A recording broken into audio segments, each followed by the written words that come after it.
السلام عليكم ورحمة الله وبركاته. أصحابتك وحرن جنال كمركز السود وهذا أدي هذا مهتمين مانت واسنين واللباتنك جانوري بيش كوبات سنة كلابا كوني شان يلباتنك ومالنتي سيدا وين لو سوغيي أو ترام لدارينيي مدحوينه دونالد ترام waa la daariyay xukunkana waa uu la wareegay marka maanta qodbadii uu jeediyay muxuu ka yiri arrimaha xadka masaafuriinta arrimahaasi ayaan rabaa inaan idin la wadaago daarintiisii iyo madaxweyne Joe Biden oo qaar kamid ah qoyskiisa daqiiqada ka hor inta aan la daarin afis u fidiyay iyo qaar kamid ah xubnihii guddigii January 6 iyo Dr. Anthony Fauci iyo xubno badan ayuu afis u fidiyay sidoo kale waan idin la wadaagaya aan ku bilaabo Donald J. Trump si rasmi ah ayaa loogu dhaariyay xilka madaxtinimada Mareykanka 4 sano ee soo socota waxaana uu noqday madaxweynihii 47 ee Mareykanka horey waxa uu soo noqday madaxweynihii 45aad 2016 ilaa 20 mar labaad ayaa la doortay marka madaxweynaha 47aadna waa yahay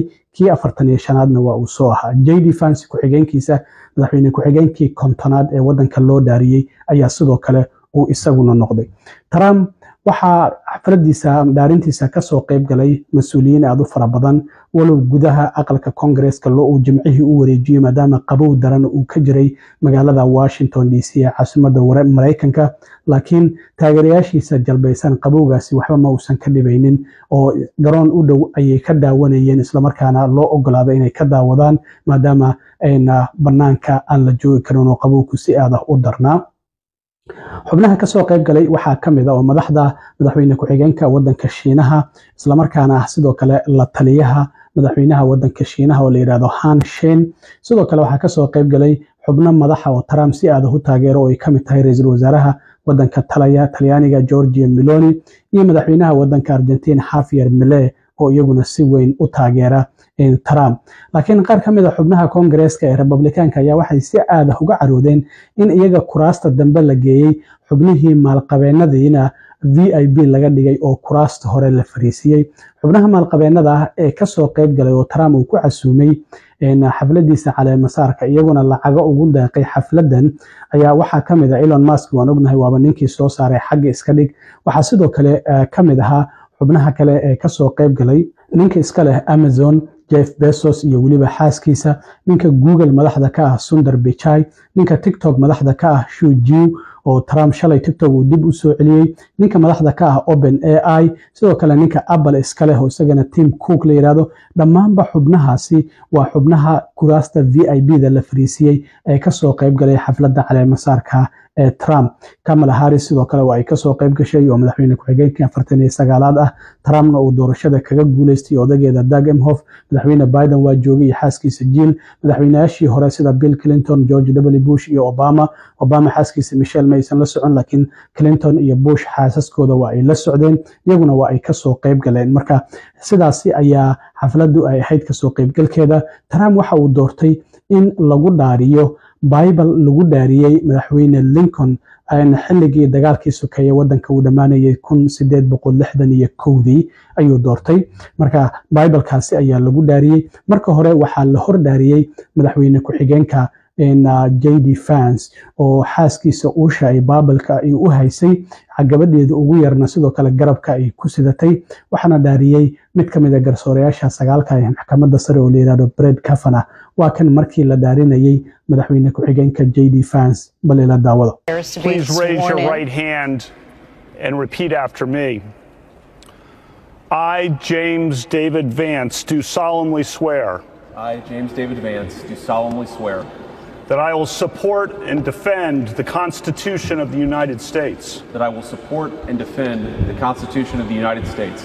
Against all enemies, foreign and domestic. Against all enemies, foreign and domestic. That I will bear true faith. That I will bear true faith. And allegiance to the same. And allegiance to the same. That I take this obligation freely. That I take this obligation freely. Without any mental reservation. Without any mental reservation. Or purpose of evasion. Or purpose of evasion. And that I will well and faithfully discharge. And that I will well and faithfully discharge. The duties of the office. The duties of the office. On which I am about to enter. On which I am about to enter. So help me God. So help me God. Congratulations, Mr. Vice President. markaasi kadibna waxaa la dhaariyey madaxweyne Donald J Trump oo noqday madaxweynaha 47 ee Mareykanka waxaana sidoo kalena Bible-ka u hayay xaaskiisa Melania iyadoo aysan meel ka fog aysan fadhin madaxweyne Joe Biden iyo waliba Kamala Harris oo tartanka kaga guuleystay waxaana dhaariyey gudoomiyaha maxkamadda sare John Roberts waana tan markii Trump la dhaarinayay. Please raise your right hand and repeat after me. I, Donald John Trump, do solemnly swear. I, Donald John Trump, do solemnly swear. That I will faithfully execute. That I will faithfully execute. The office of President of the United States. The office of President of the United States. And will, to the best of my ability. And will, to the best of my ability. Preserve, protect, and defend.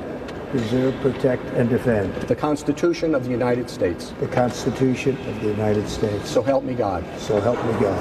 Congratulations, Mr. President.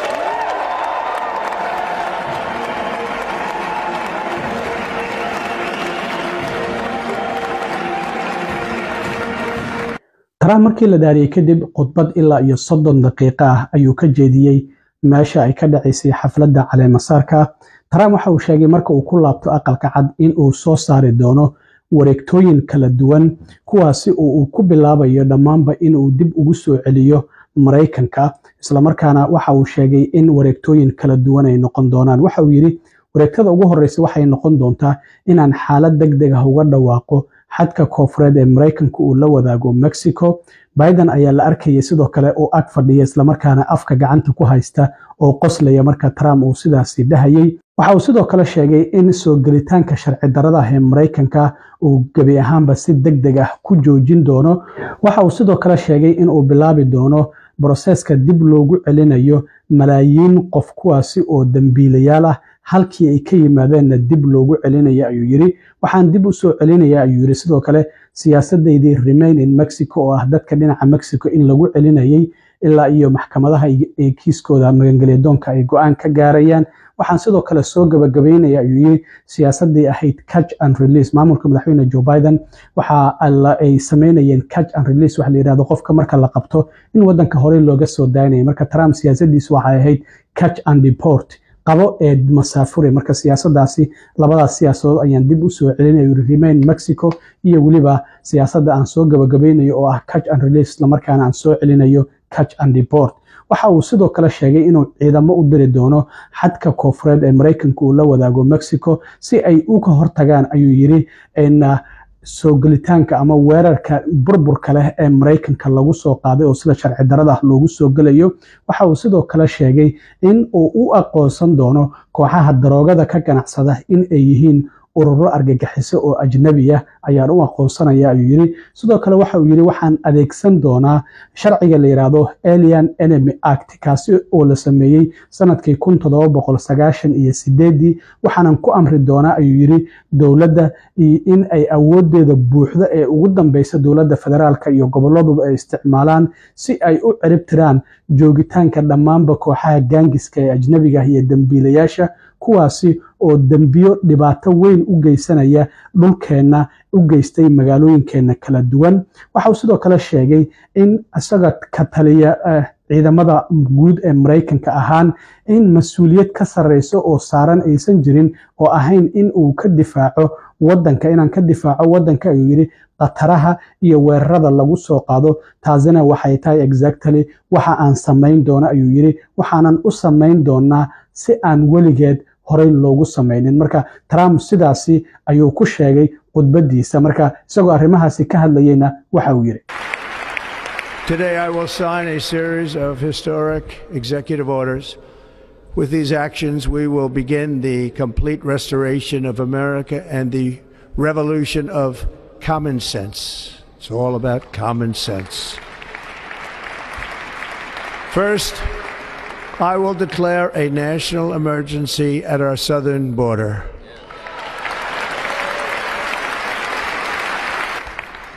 All illegal entry will immediately be halted, and we will begin the process of returning millions and millions of criminal aliens back to the places from which they came. We will reinstate my Remain in Mexico policy.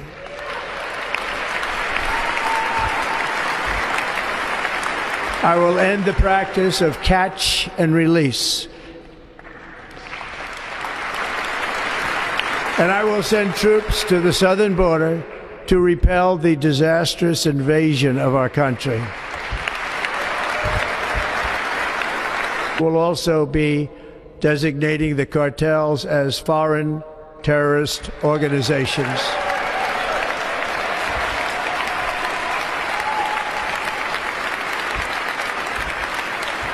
And by invoking the Alien Enemies Act of 1798, I will direct our government to use the full and immense power of federal and state law enforcement to eliminate the presence of all foreign gangs and criminal networks, bringing devastating crime to U.S. soil, including our cities and inner cities.